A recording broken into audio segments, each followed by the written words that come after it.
What happens when you let the brains behind 3 of the world's fastest hypercars drive each other's? Well, today, here at Sonoma Raceway, in a world first, we are going to find out. From Sweden, we have Christian von Koenigsegg and the Jesko Attack. From Croatia, Mate Rimac and the all-electric Nevera, plus a spare Bugatti Chiron he happened to have nearby. And from right here in the United States of America, John Hennessey and the F5 Venom. It's a 6,800 horsepower lineup. Gordon Murray and Horacio Pagani were both invited and both accepted, but unfortunately were unable to make it along today. Gentlemen, you are sorely missed. Next time, hopefully. Absolutely. So here's how this is going to work. After the CEOs have all done their test drives, we're going to sit down, have a big debrief, and then answer the biggest questions in motoring. So let's get stuck in. Welcome to Top Gear's boss level. The first problem was that by the time all 3 cars and the brains behind them arrived at Sonoma, the sun was setting and the bosses wanted to talk each other around their creations in minute detail. So Ollie had to give them the hurry up. Right, I'm going to have to break this up and get the guys in the cars. So, John into this one. We did take the safety precaution of putting each company's factory test driver in the passenger seat, just for a little bit of advice on how to control 3 of the world's most powerful street cars. Oh yeah, she's got some scoot. So, not hanging about then. Wow. Power comes on, it comes on. Very impressive. Very neutral balance. Transitions very nicely. Top Gear, Koenigsegg's the real deal. You knew that. Now I know that. Very impressive. My coach here, he kind of turned the traction control off a little bit for me. It's a little intimidating. Well, you'll be unsurprised to learn that it's triggered every noise meter going as soon as it went out. Good, that's what it should do, right? Yeah. A car like this should be outrageous. You know, it's raw, but it's actually it's a pretty refined car too. You know, so it kind of has the dual personality, whereas F5 is kind of raw all the time. With Sonoma's noise limit microphones already tingling from the Jesko's backfiring exhaust, Mate made an enthusiastic getaway in the 1,800 horsepower Hennessey.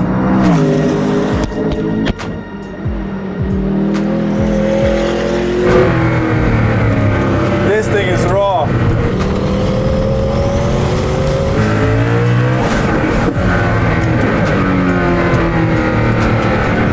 This was hard. Yeah, you see, Mr. Rimac, driving fast and talking to a camera, it's not as easy as it looks. So I hear some tire. Yeah. That might be Mate. Stretching its legs. Get it sideways.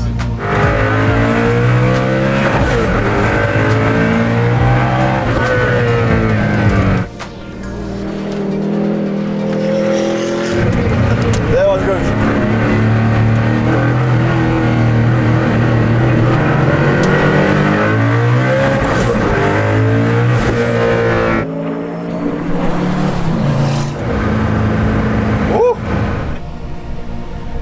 You can feel the engine idling. Wow, that's crazy. I never felt that in a car. It's a monster engine in a go-kart. Yeah, really? It's crazy. Yeah. With the noise meters now properly melted, we cunningly dispatched Christian von Koenigsegg in Rimac's silent supercar. Yeah, I'll take it easy. I don't know the track, I don't know the car. I don't want to do anything stupid. So.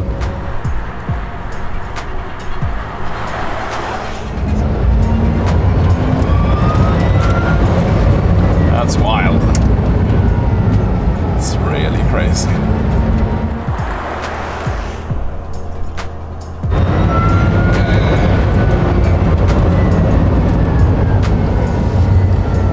The region is really nice.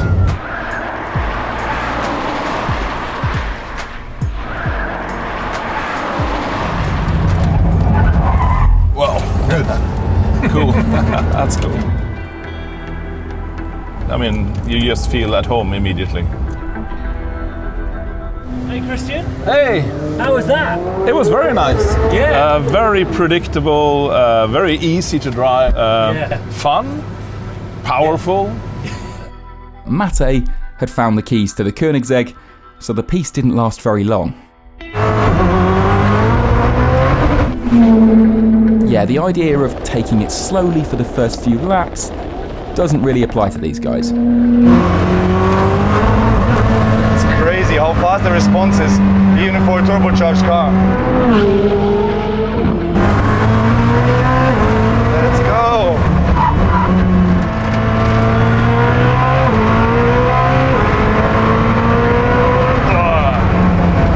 Yes. Please, a little bit less stretch control. I like my cars free. Now the rear plays a bit. If you know anything about Mate Rimacz's life story, you'll be aware his formative driving experiences were learning to skid about in an E30 BMW 3 Series. And as you can see, while you can take the kid out of the shonky old drift car, you can't take the petrol head out of the CEO. Isn't this exactly who you'd want running a supercar company? Or two? It's like a motorcycle. Like I never experienced this. Like when we started off, I told him immediately, give me manual and like turn off the auto shift because that's what I always do. I want to shift myself. Yeah. And then it's like immediately in the rev limiter, and like you can't think and shift that fast. So you actually have to turn on this auto shift, which as soon as you are in the rev limiter, it goes to the next gear. Yeah. Because like it has 9 gears, so the difference between the ratios is so small, and the engine is just going, and the gearbox like just bang, bang, bang, bang, bang. I think you need a bit more time with the car to learn it, but it's incredible, and it's a big difference between the Venom and this car. It's a big difference. Excellent. Well, plenty of stuff to talk about later. Yeah, absolutely. It's making quite a lot of noise out there. It's getting us in a little bit of trouble. But that wasn't going to stop us. Next up, Mr. von Koenigsegg tries America's hypercar for the very first time, and I think he was having to concentrate quite hard.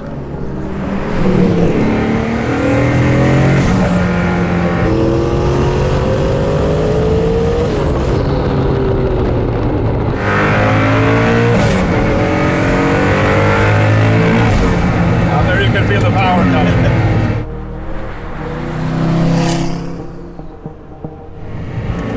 It's cool, it's fun. Hennessey's crew showed up with their car's tank brimmed with E85 ethanol, so the engine was developing its peak 1800 brake horsepower. Though Sonoma, like most racetracks, just doesn't have long enough straight to let it or any of these cars run flat out for long, it makes you wonder where owners plan to use them. Anyway, like Mate, Christian enjoyed the Venom's lumpy, vibrating idle. Wow, it's cool how the whole thing kind of moves with the engine. Wow, that's thunder. Very cool. I mean, the first surprise, of course, how stiff the brake is. It's unassisted, so that was like, okay, getting used to. Like, ooh, wow. And then you get kind of the hang of it. Yeah. Like a bit old school brutal shifting, which is fun. It brings back good old memories. It's exciting experience. Yeah. We got into full power in a few sections. I took it quite easy to begin with, but really fast.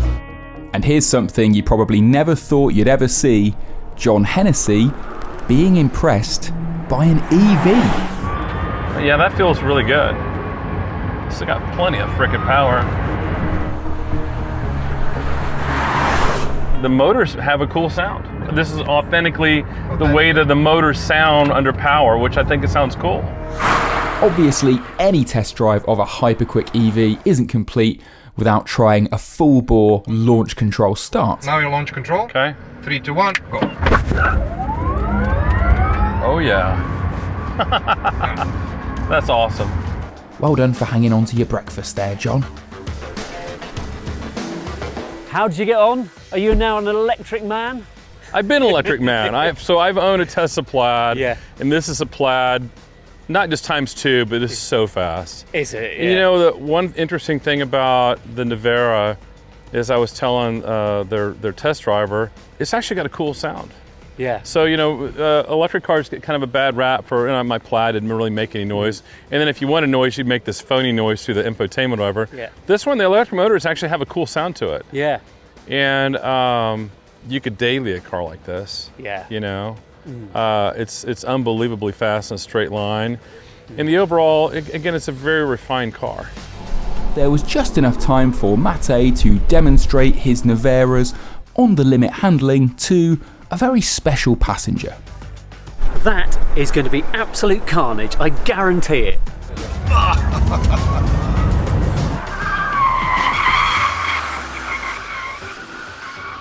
First, what you need to do, of course, more torque in the rear. Yeah. But then the car needs to know its true ground speed. And then you need to limit the delta speed between the true ground speed Right. and the maximum. Of course, with all wheels spinning, you can't take the true ground speed through the wheels. You have to use Sensors and calculations. Yes. Then actually we use the cameras as well to do photodometry. We allow, depending on your speed, for different amounts of overspeeding. Yeah, exactly. It's always like a certain percentage. Your inner wheel will always start spinning first, and then you overpower the outer wheel to spin that up. And then last thing is the front two wheels are also contributing in a way that we send torque left and right to keep the car from spinning out. Right. So it feels to me like I'm in control, Right. but the car does a lot. A physics lesson will only get you so far though. Time for a practical demonstration.